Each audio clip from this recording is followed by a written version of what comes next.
Hell yeah! I've got my t-shirt on. Let's make a video. What a crazy idea, it's already 10 o'clock. I wanted to kick off this testing of our battery pack here. Because as you know, usually battery tests take a while. And now it's already late.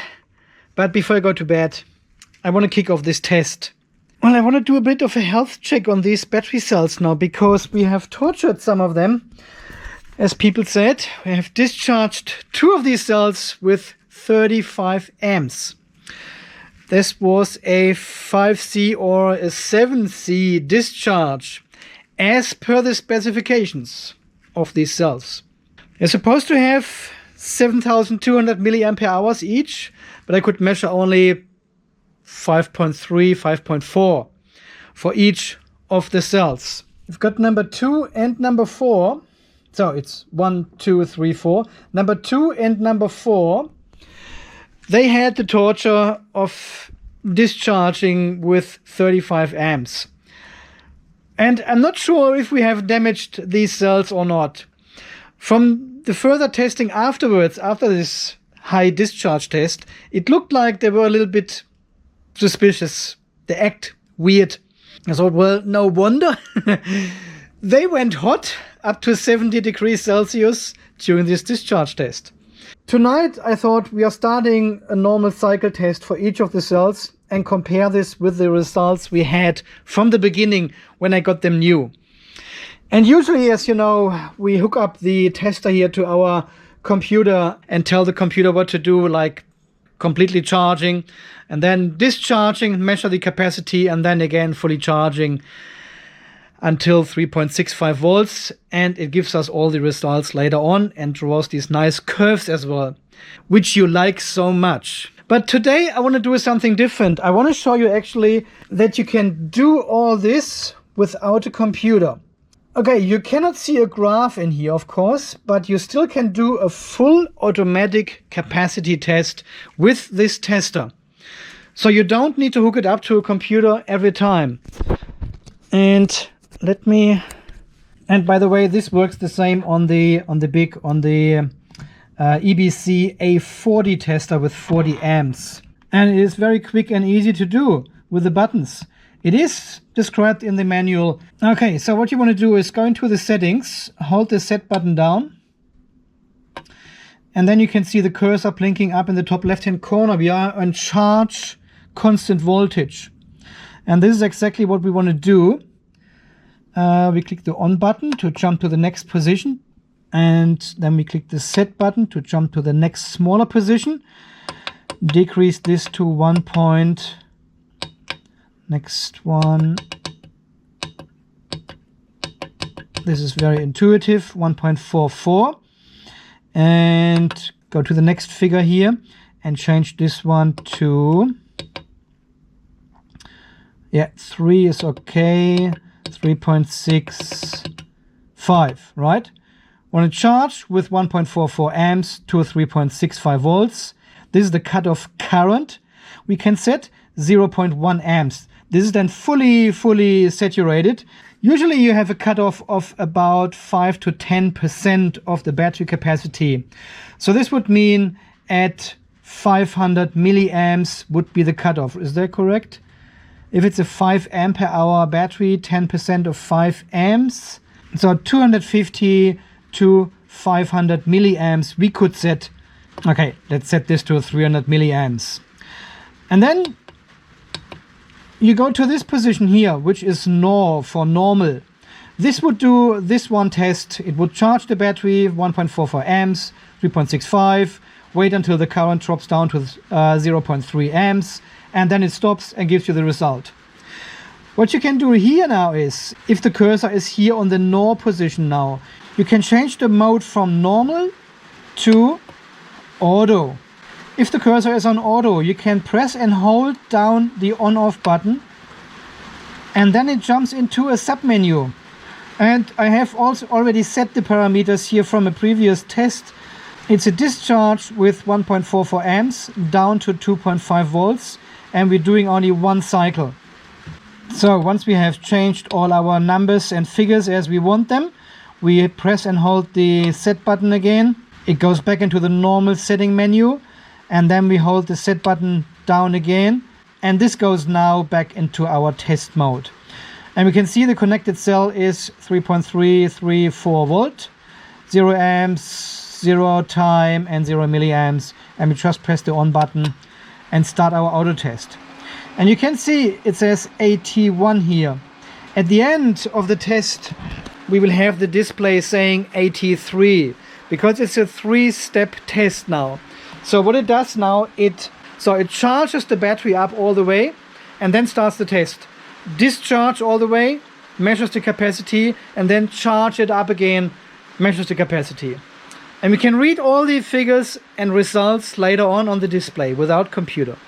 Isn't that amazing? I love this device. I really love these devices here. They are so easy to program, and connecting them to a computer, it is amazing what results you can get.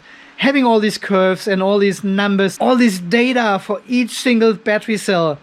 I mean, look at the website. We've got so many data already, so many curves drawn here with these testers. Really good. I like them. I hope they last a long time. Much later. It is now 8 o'clock in the morning, and we should be ready with our test of our cell number 1. So to get to the test results, come on, focus. You press either increase or decrease, and this toggles you through the different states of our test. 81 means the first test was a constant voltage charging test.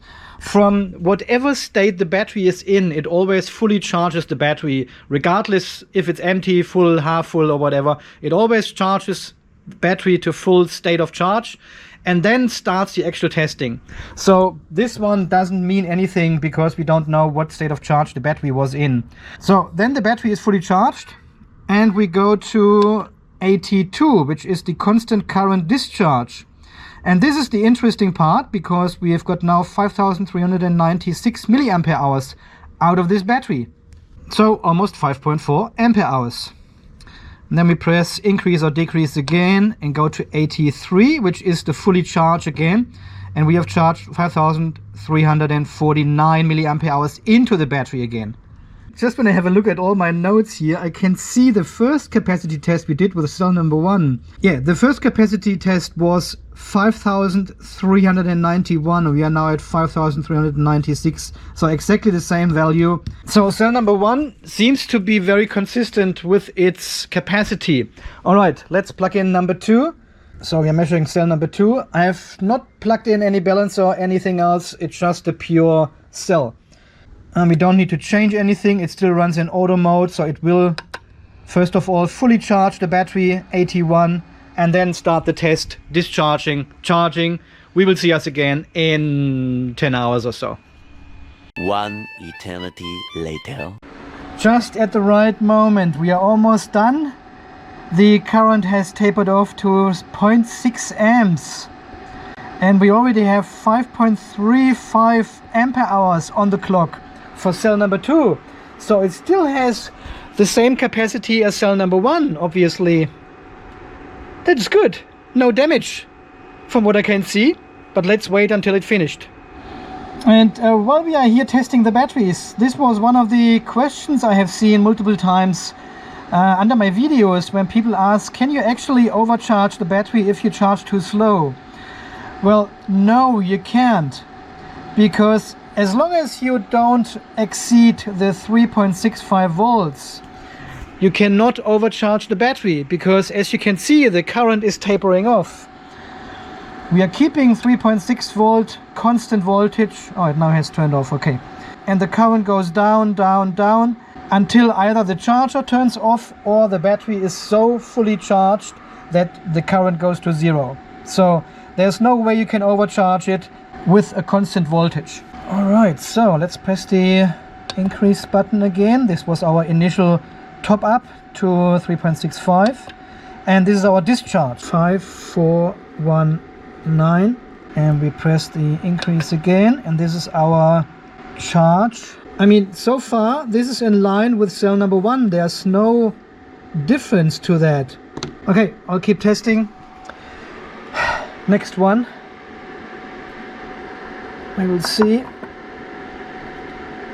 Number 3, Should be fine, untouched, not abused yet. Okay, number 3.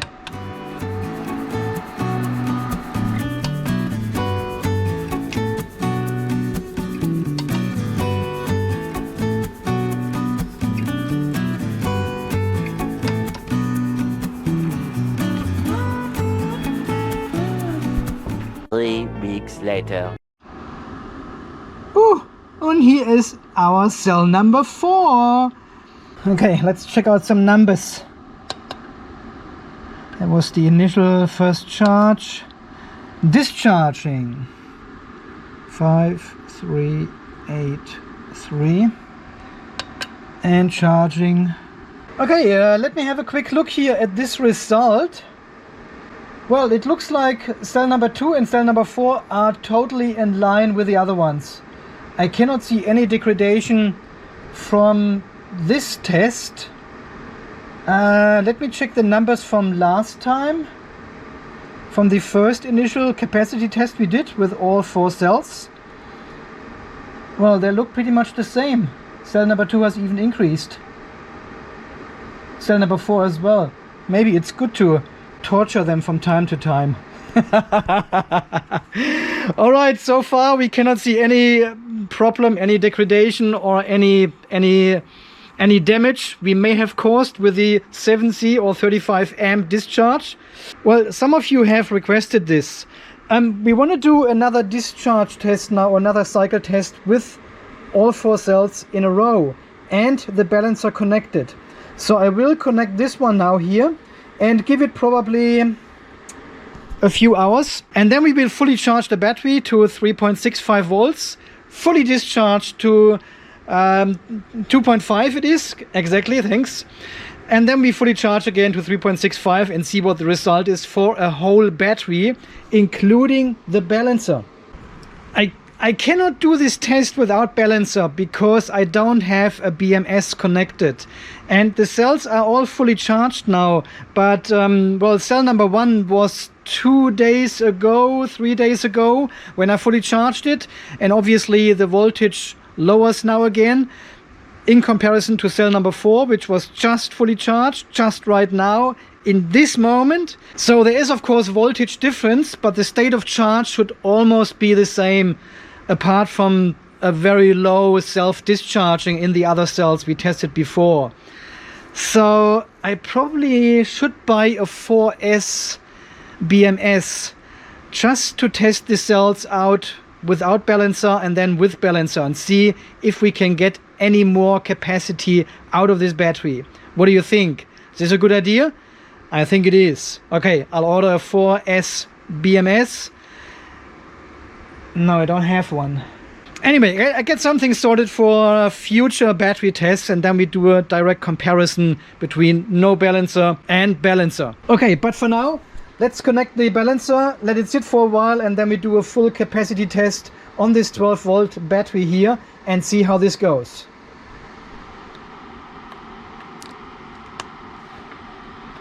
And as always, we want to see some amps flowing here as well.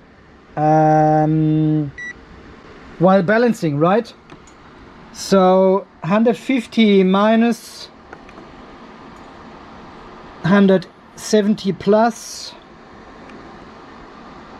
140. Okay, this is all very 100. And the black one, almost nothing. There's nothing going on here. All right. Yeah, as expected, we have got a bit of a discharge now from cell number 4 because this was the one we have just fully charged. It has the highest voltage and the other ones are lower voltages. So this one gets the energy now over to here, but it shouldn't take long. They are all on the same state of charge, almost fully charged. So give it an hour and then we start our test, right? So because we don't have a BMS connected, and I want to fully discharge the battery now, I have connected our power supply now here and set it on 14 volts. Yeah, 1.5 amps is alright.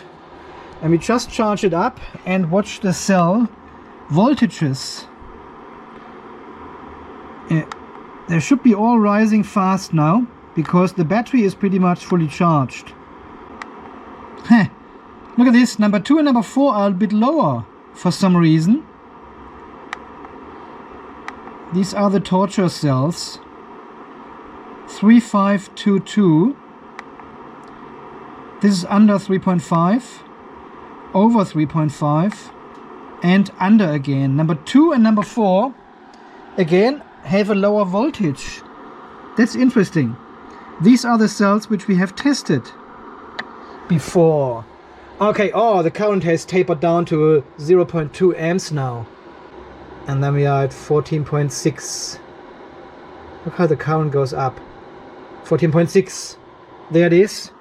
So we should see a little bit over as expected, because cell number 2 is a bit under. Number 3 is a bit over. Number 4 is exactly 3.65. 0.652, 665. Okay, we'll leave it there for a moment and see if the balancer balances. And before we start our 4S full battery capacity test, the balancer was connected overnight. I want to measure the single voltages again to see how much the deviation is after like 10-12 hours with the balancer connected. Okay, let's start from the beginning. Number 1, 3.31, 3.31, 3.31. Come on, 3.31. Okay, we go into settings, and I should probably connect the battery first. Negative. So we leave the balancer connected. Hang on, does it show the battery voltage? Yeah, 13.3. Go into our settings, do discharge, constant current. I know 1.44 is not 0.2 C anymore for these 5.3, 5.4 ampere hour batteries. But we've done all the testing with 1.44, so I'll leave it at 1.44. This would be only 0.2 C if we get the full 7.2 ampere hour capacity, which we don't, unfortunately. Okay, so we'll do a discharge to 10 volts.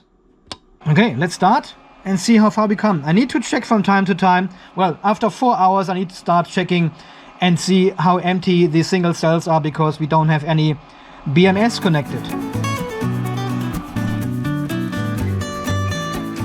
I totally forgot about our second test here.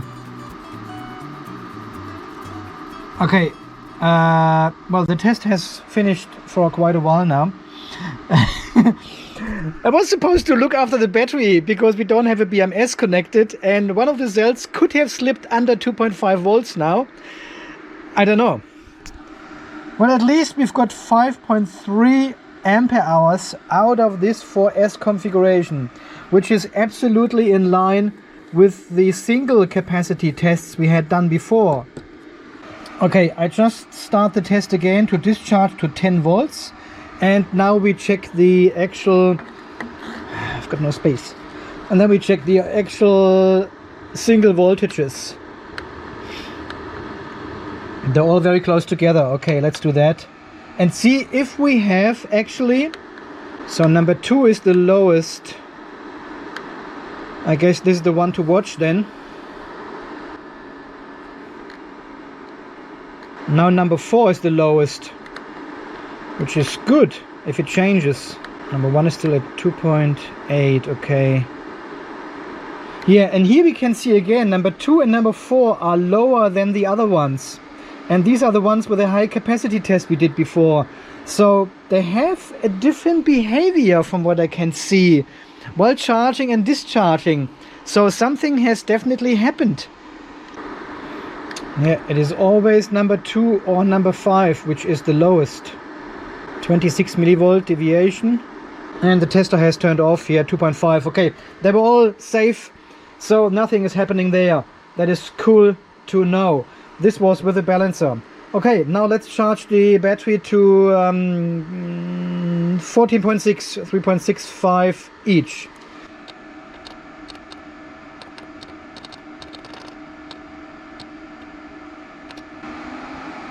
Alright, again, without BMS, I need to pay attention on this 4S pack.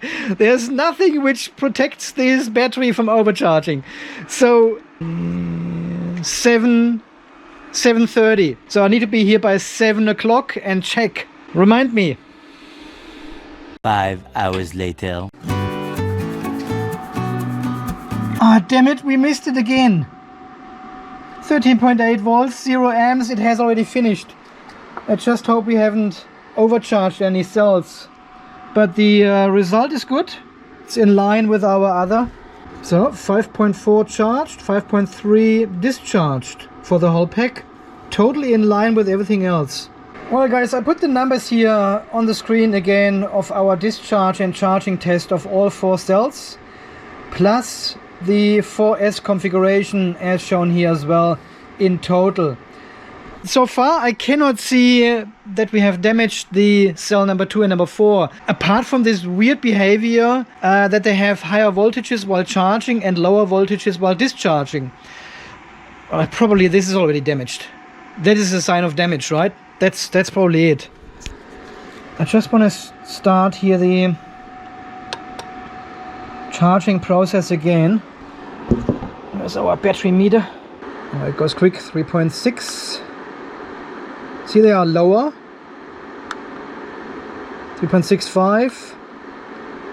6 to 8.